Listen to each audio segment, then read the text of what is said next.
Lecture में हमने oligopoly को स्टडी किया था, जिसमें हमने देखा था कि ओलिगोपोली के मेन फीचर्स क्या होंगे, उनको हमने रिवाइज किया था। ओलिगोपोली के जितने भी मेन फीचर्स थे उन्हें हमने रिवाइज किया था।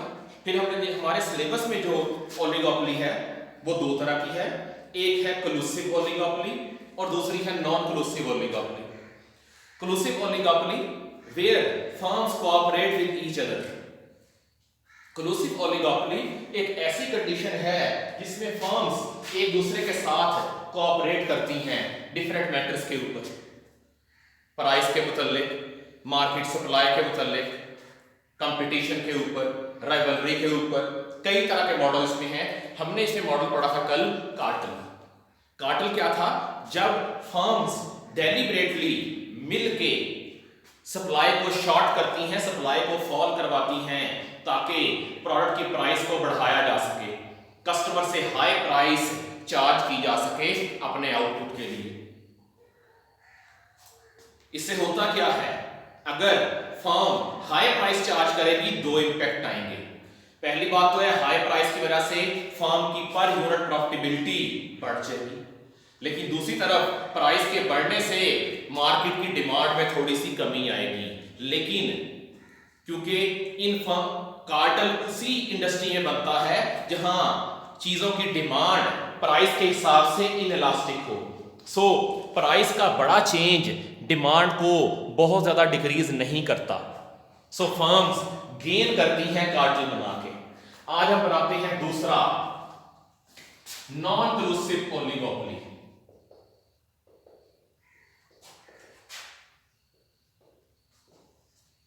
Where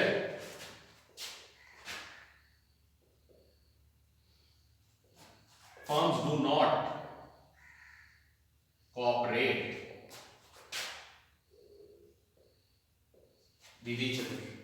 ये एक ऐसी मार्केट होगी जहां फर्म्स एक दूसरे के साथ प्राइस और रिलेटेड इश्यूज के ऊपर कोऑपरेट नहीं करेंगी। फर्म्स वाले ओपन कंपटीशन में आ जाएंगे एक दूसरे के साथ, जहां आपस में ताउन नहीं है, no agreement on price, competition, quantity, degree of rivalry. तो वहां आपका चलेगा दूसरा model which is called kinked demand curve model. इसी का दूसरा नाम है Sweezy's kinked demand curve model. Sweezy वो इकोनॉमिस्ट था जिसने ये मॉडल प्रेजेंट किया था, सो वहां से इसका नाम है स्वीजीज किंग डिमांड कर्व मॉडल। पहले हम देखते हैं डिमांड कर्व क्या चीज है। हमने मोनोपोली का एवरेज रेवेन्यू कर्व ड्रॉ किया था जो कि डाउनवर्ड स्लोपिंग था। एक्स एक्सिस पे थी क्वांटिटी और वाई एक्सिस पे थी आपकी एवरेज रेवेन्यू। अब अगर आप मोनोपोली का रेवेन्यू कर्व का ग्राफ निकाल के देखें तो हर जगह एवरेज रेवेन्यू प्राइस के बराबर है, हर जगह एवरेज रेवेन्यू प्राइस के इक्वल आएगा। It means average revenue equal to price. So हम एवरेज रेवेन्यू को रिप्लेस कर सकते हैं प्राइस के साथ।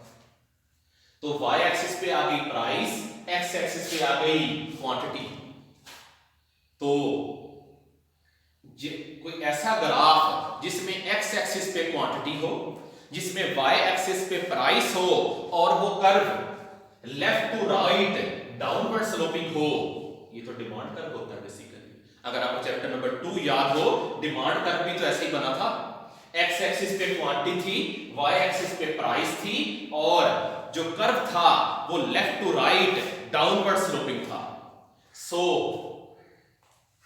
हम एवरेज रेवेन्यू कर्व को डिमांड कर्व भी कह सकते हैं।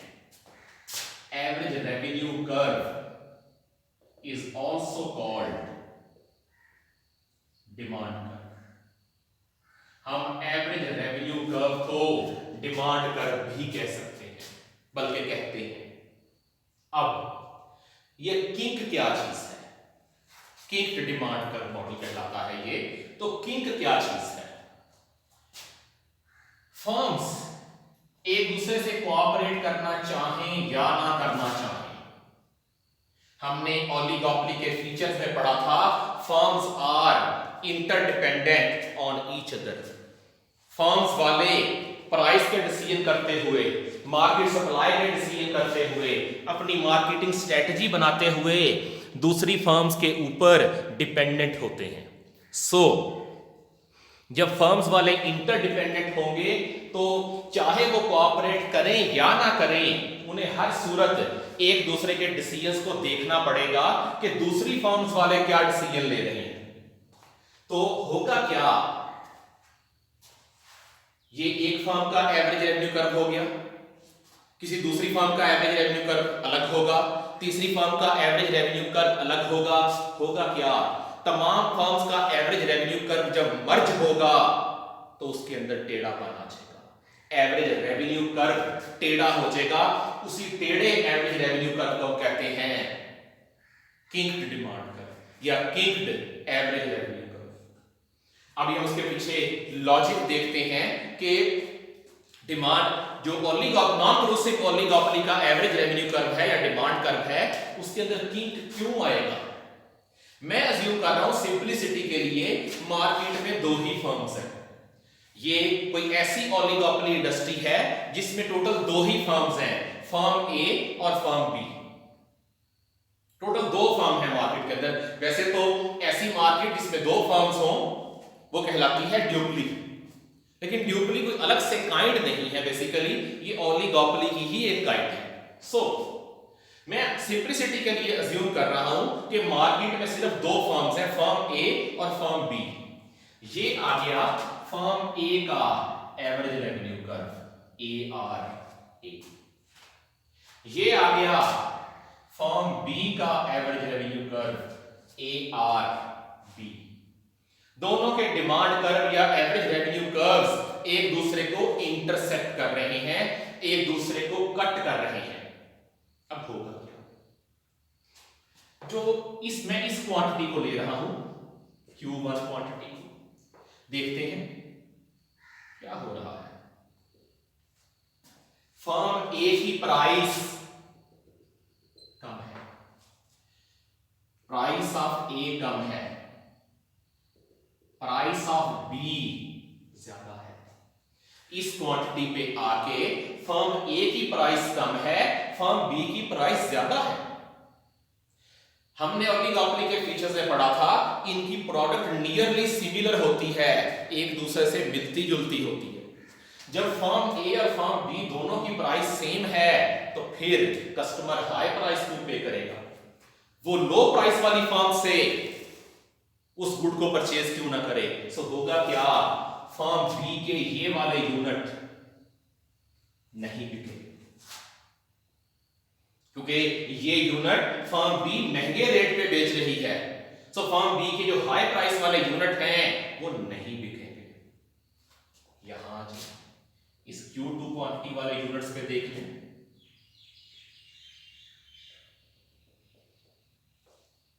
फर्म बी की प्राइस कम है, फर्म ए की प्राइस हाई है। यहां क्या था, price of B was higher than price of A. इधर क्या होगा, price of A is greater than price of B. जब सिमिलर गुड्स हैं तो लोग फिर फर्म बी की शेयर खरीद लेंगे, ए की शेयर नहीं खरीदेंगे।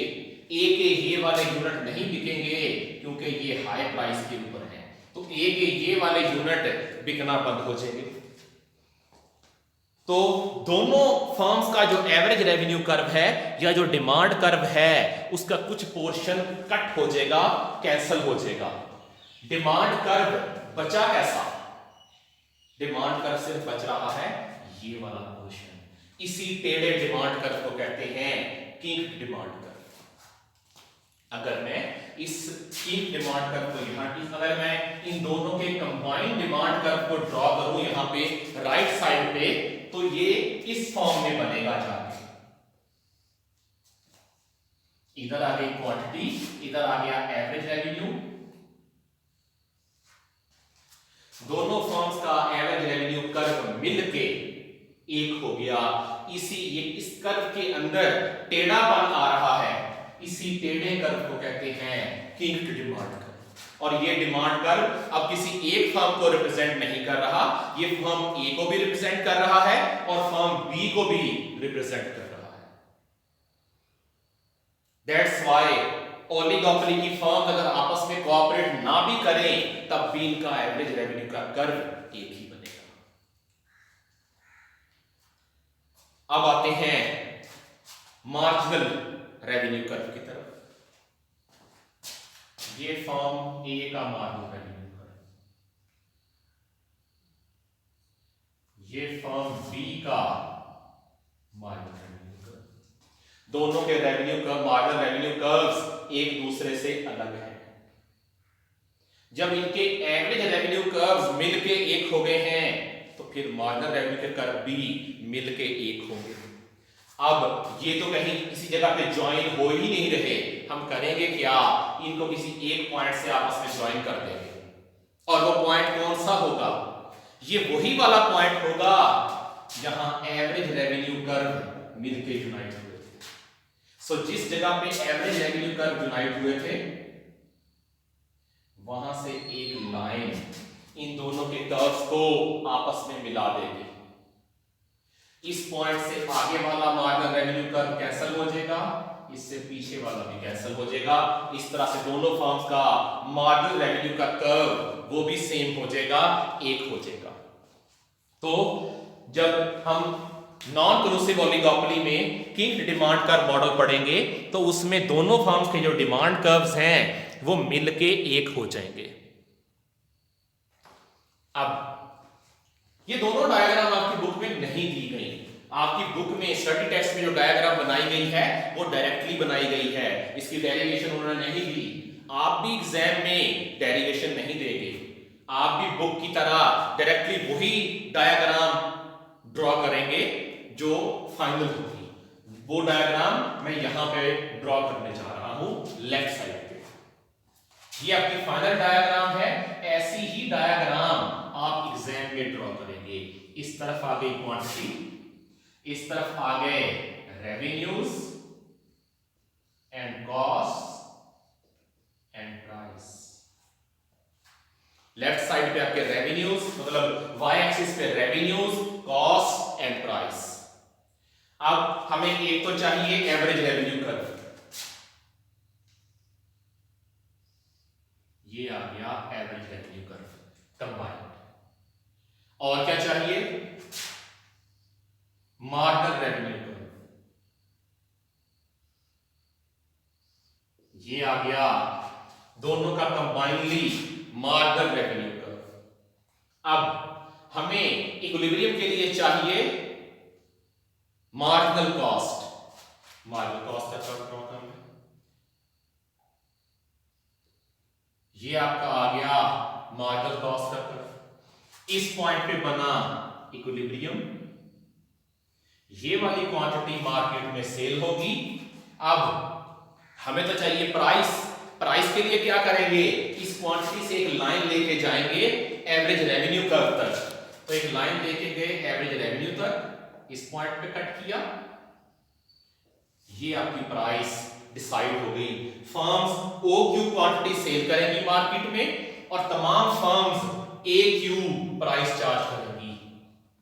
ए क्यू क्योंकि पैरेलल है और इक्वल है ओपी के, तो बेसिकली हम कह सकते हैं कि तमाम firms O Q quantity sell करेंगी और तमाम फर्म्स की प्राइस ओपी होगी। ये है आपका firm equilibrium under non collusive oligopoly under Sweezy's kinked demand curve model. ये आपकी फाइनल डायग्राम है जो आपने एग्जाम में ड्रॉ करनी है। अब इस डायग्राम से हम क्या डिडक्ट कर सकते हैं, कुछ अजम्पशंस हैं इसके अंदर। जो आपकी स्वीजीज किंक्ड डिमांड कर्व मॉडल है, इसकी कुछ अजम्पशंस हैं। अब वो अजम्पशंस क्या हैं,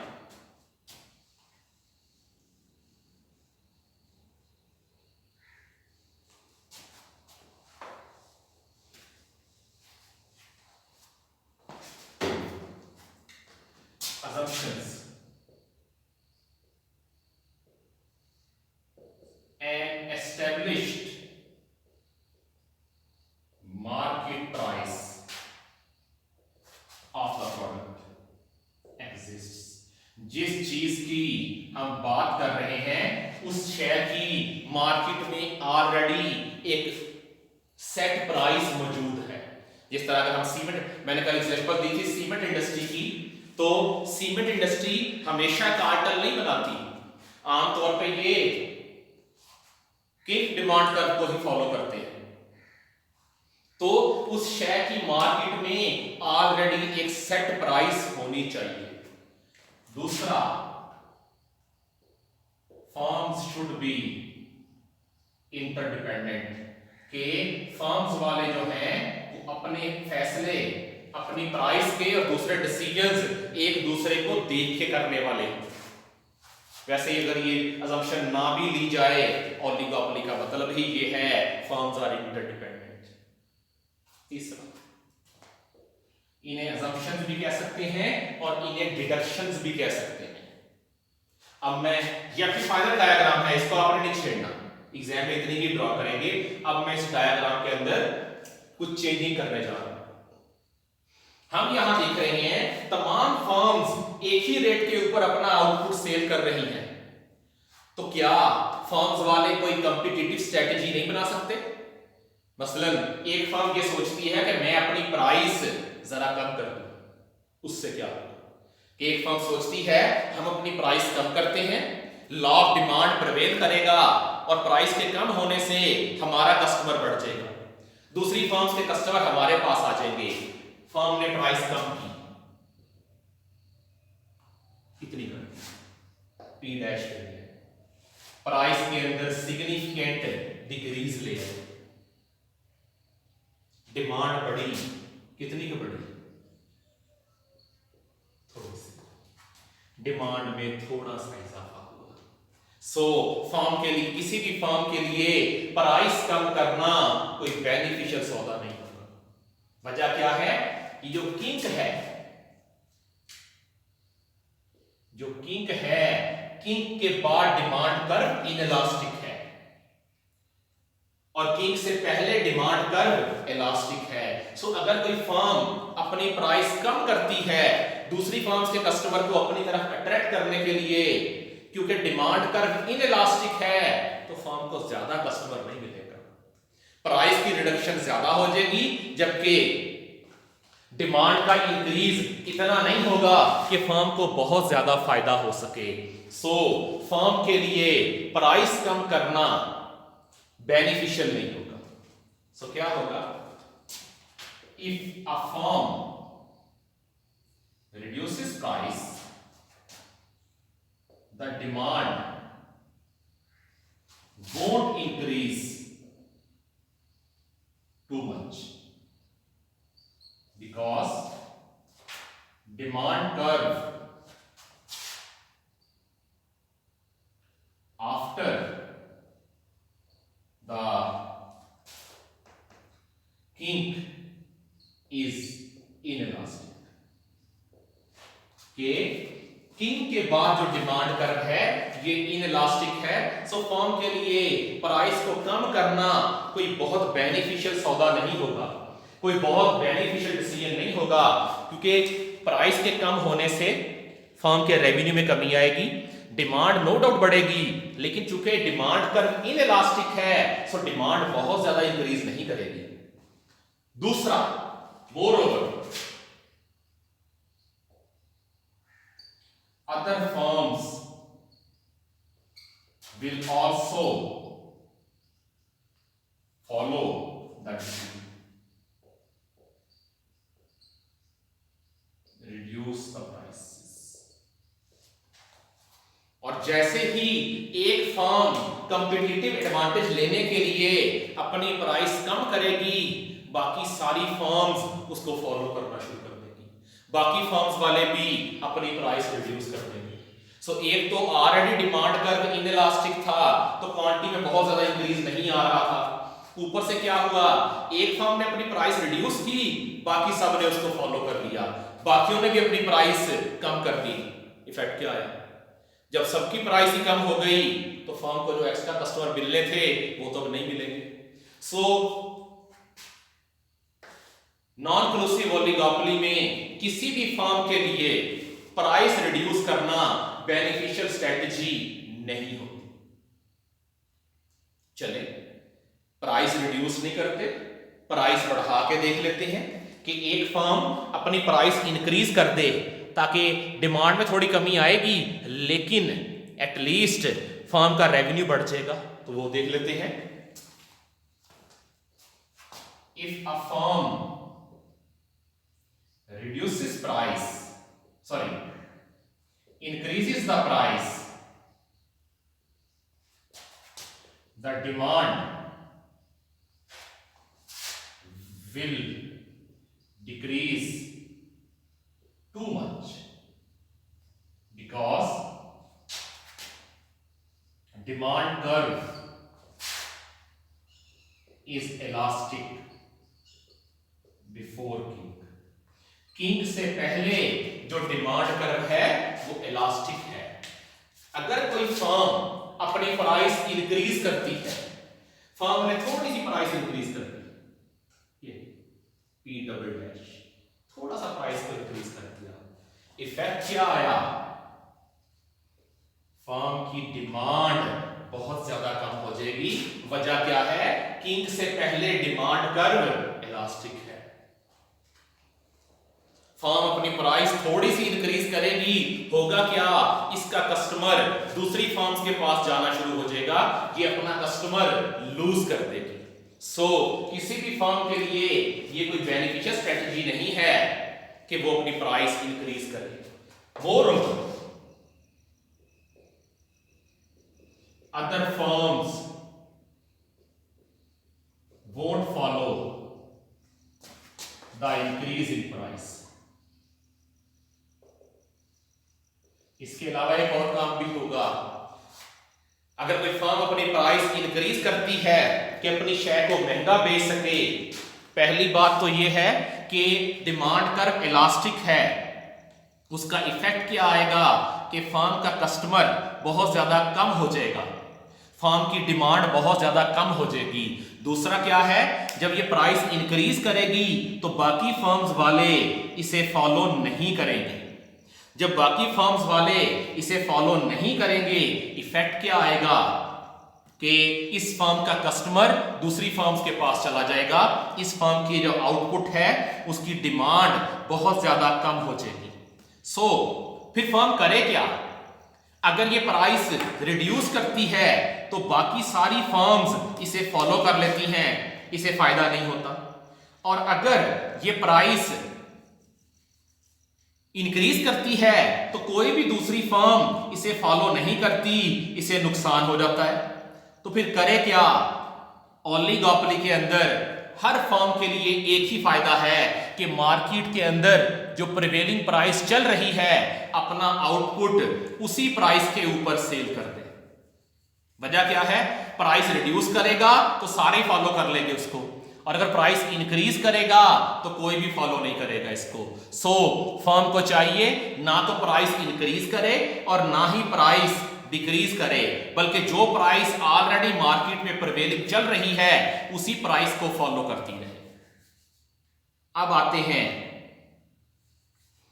आपके ओलिगोपोली के एडवांटेजेस और डिसएडवांटेजेस की तरफ कि ओलिगोपोली कौन कौन से ओलिगोपोली इंडस्ट्री के कौन कौन से फायदे होते हैं। दूसरा, ओलिगोपोली के मार्केट में कौन कौन से नुकसान होते हैं, उनको हम अभी चेक करते हैं। Advantages of oligopoly.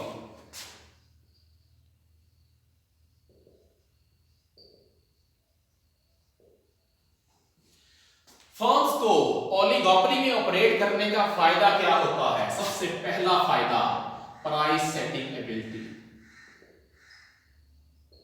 फर्म्स वाले मार्केट में प्राइस सेट करने की सलाहियत रखते हैं, स्पेशली कार्टेल की शक्ल में। कि अगर कार्टेल बन गया तो फर्म्स वाले अपनी मर्जी की प्राइस चार्ज कर सकते हैं, और मर्जी की प्राइस फर्म हमेशा ज्यादा चार्ज करती है, सुपर लार्ज प्रॉफिट्स के साथ चार्ज करती है। So firm have the ability to set prices. दूसरा,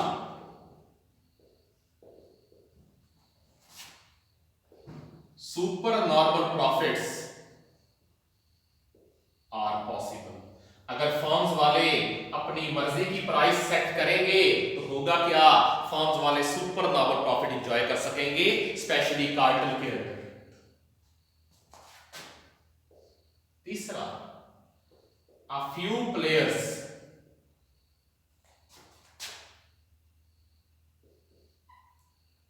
profits are shared by a few firms। क्योंकि मार्केट के अंदर चंद एक ही फर्म्स हैं, सो प्रॉफिट्स बहुत ज्यादा डिस्ट्रीब्यूट नहीं होंगे, प्रॉफिट्स चंद कंपनीज के दरमियान ही बांटे जाएंगे।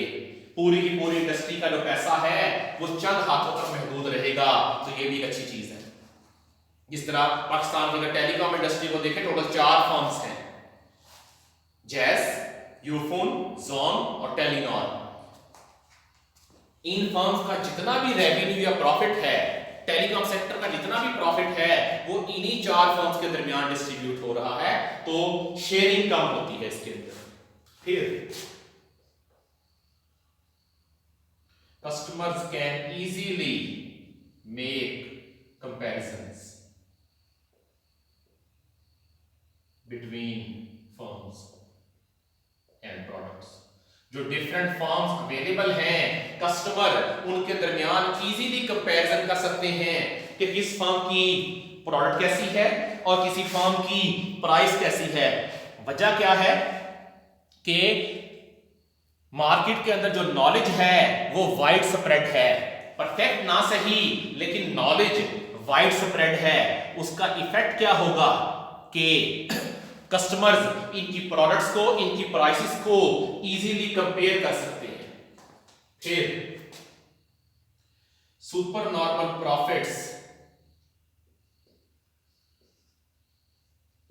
In long run. फर्म्स वाले लॉन्ग रन के अंदर सुपर नॉर्मल प्रॉफिट्स अर्न कर सकते हैं।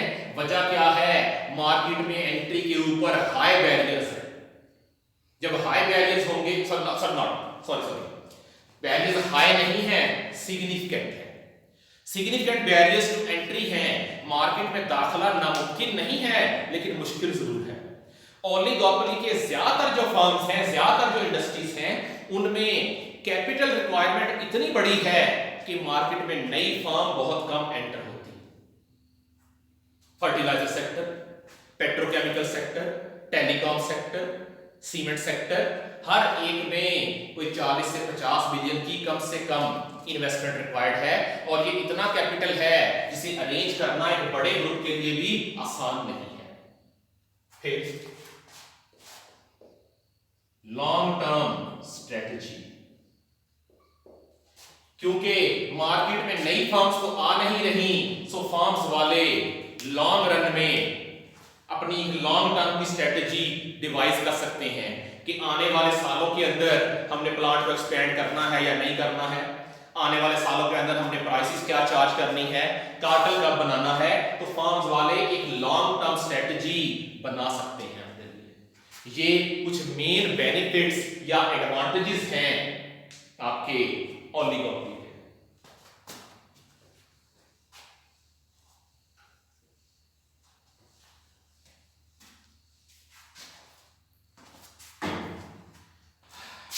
ड्रॉबैक्स ऑफ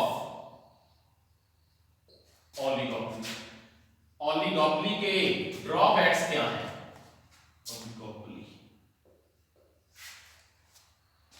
बाद लोग इसे ओलिगोपोली भी पढ़ते हैं, तो आप लोगों ने कोशिश कर रही है कि आप लोगों का प्रोनाउंसिएशन ठीक रहे, दैट इज ओलिगोपोली। अब ड्रॉबैक्स क्या क्या है? हाई प्राइसेस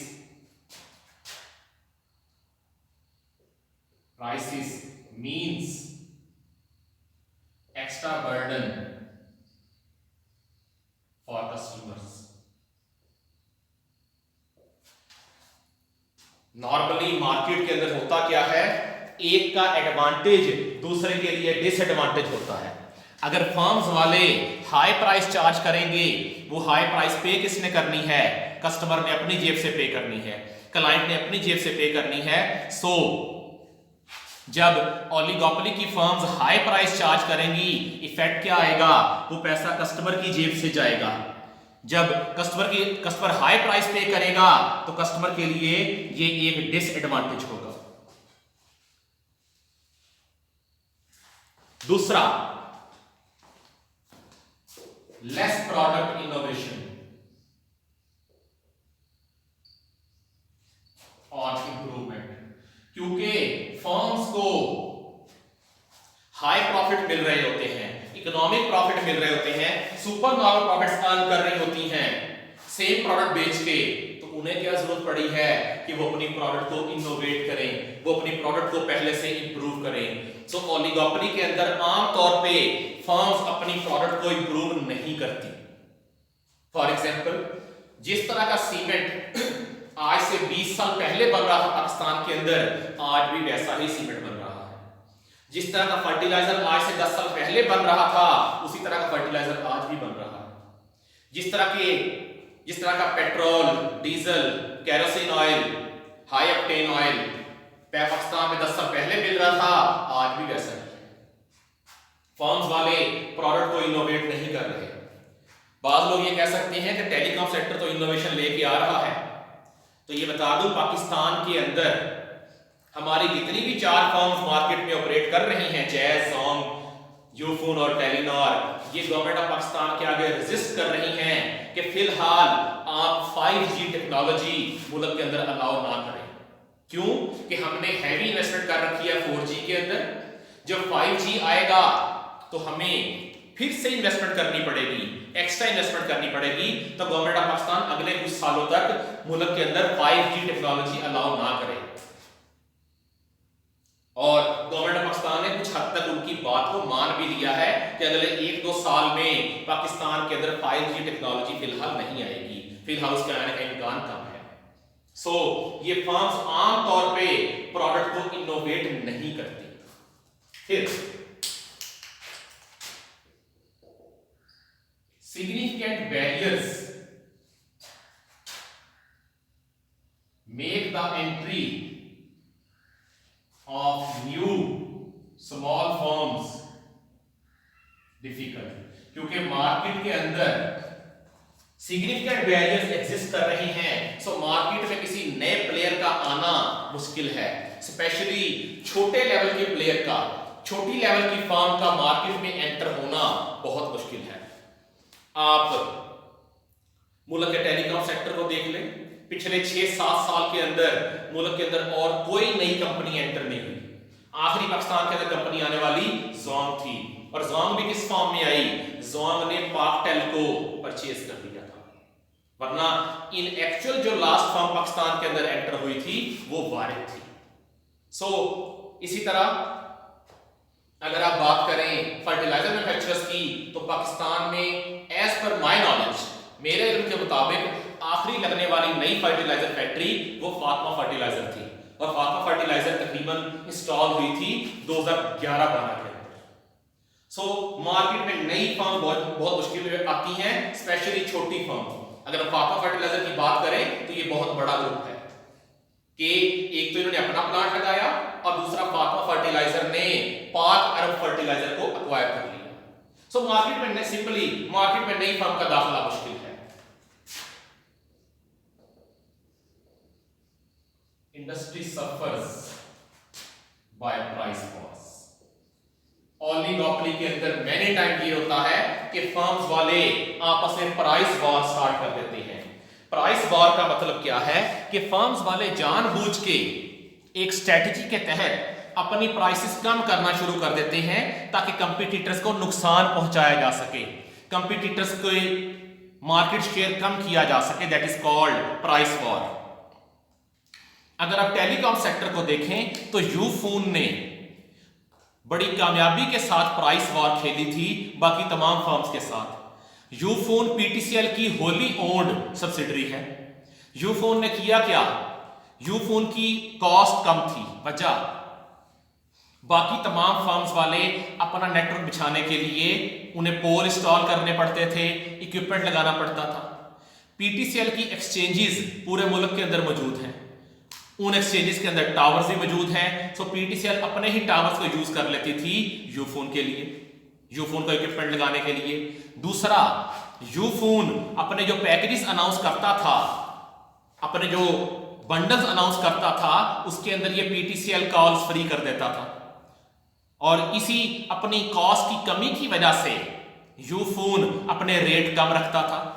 इस रेट की कमी की वजह से यूफोन ने बड़ा स्टिफ कंपटीशन दिया जैस को, वारिद को, टेलीनॉर को, इन तीनों कंपनीज को बड़ा स्टिफ कंपटीशन दिया। सो इफेक्ट क्या आया कि इन कंपनीज ने सफर करना शुरू कर दिया, ओवरऑल इंडस्ट्री का प्रॉफिट कम होना शुरू हो गया।